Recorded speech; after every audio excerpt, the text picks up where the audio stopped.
projet de loi constituera un progrès important pour nos services de renseignement et pour notre démocratie.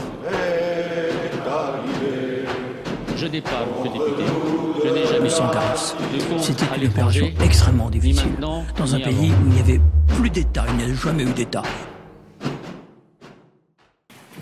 Bonsoir tout le monde.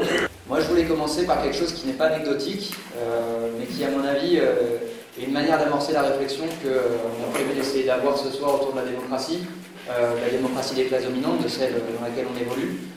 Cette anecdote qui n'est pas anecdotique, c'est le rendu jugement qui a eu lieu lundi des deux flics qui sont responsables de la mort de Zied Bouna.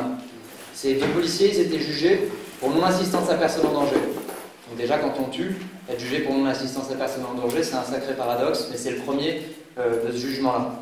Le deuxième paradoxe, ou la deuxième contradiction, c'est qu'ils ont été acquittés à 100%.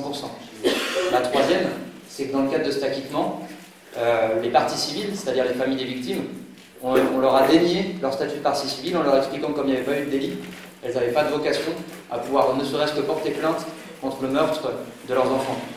Je vais lire une partie du rendu de jugement qui me semble particulièrement significative sur le raisonnement qui s'est imposé dans le cadre de cette justice-là et qui montre où est l'impunité et qui est une première démonstration, à mon avis, dans le cadre de la conférence de ce soir.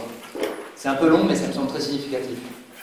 Les éléments à charge doivent donc être analysés in concreto, au regard des compétences personnelles du prévenu, le prévenu c'est les deux policiers, pour déterminer s'il constitue des motifs suffisants pour entrer en voie de condamnation, en rappelant qu'en toute hypothèse, le doute doit lui profiter. Première chose. Donc est-ce que les prévenus sont compétents? Il est constant qu'au moment des faits, Sébastien Gaillemin, c'est son nom, était un jeune gardien de la paix ne totalisant que 5 années d'expérience dans la police. Deuxièmement, il est constant qu'au moment des faits, Stéphanie Klein, la deuxième, n'était qu'une jeune fonctionnaire stagiaire ne disposant qu'une très brève expérience de terrain.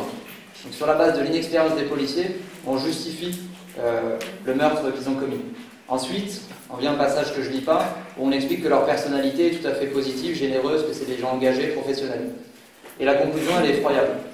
Il est ainsi établi qu'ils ne pouvaient avoir, c'est toutes des hypothèses, qu'ils ne pouvaient avoir une conscience claire de l'existence d'un péril grave et imminent, en l'occurrence le danger dans lequel se trouvaient les deux jeunes. Cet élément déterminant étant par ailleurs conforté par l'attitude postérieure, écoutez bien, des prévenus qui, à aucun moment par la suite, ne manifestent le moindre signe d'inquiétude, et notamment pas à 18h11, lorsque le défaut de phase provoqué par l'électrocution des victimes entraînait une coupure générale du courant dans les environs, et au commissariat de Livry-Gargan en particulier. Donc, comme ils ne se sont pas inquiétés lors de l'électrocution, ils sont innocents. C'est la conclusion de la justice bourgeoise. Donc c'est un premier élément qui est mis à nu dans le cadre du système entre guillemets démocratique dans lequel on évolue, c'est celui de la justice. Je vais continuer avec d'autres mises à nu.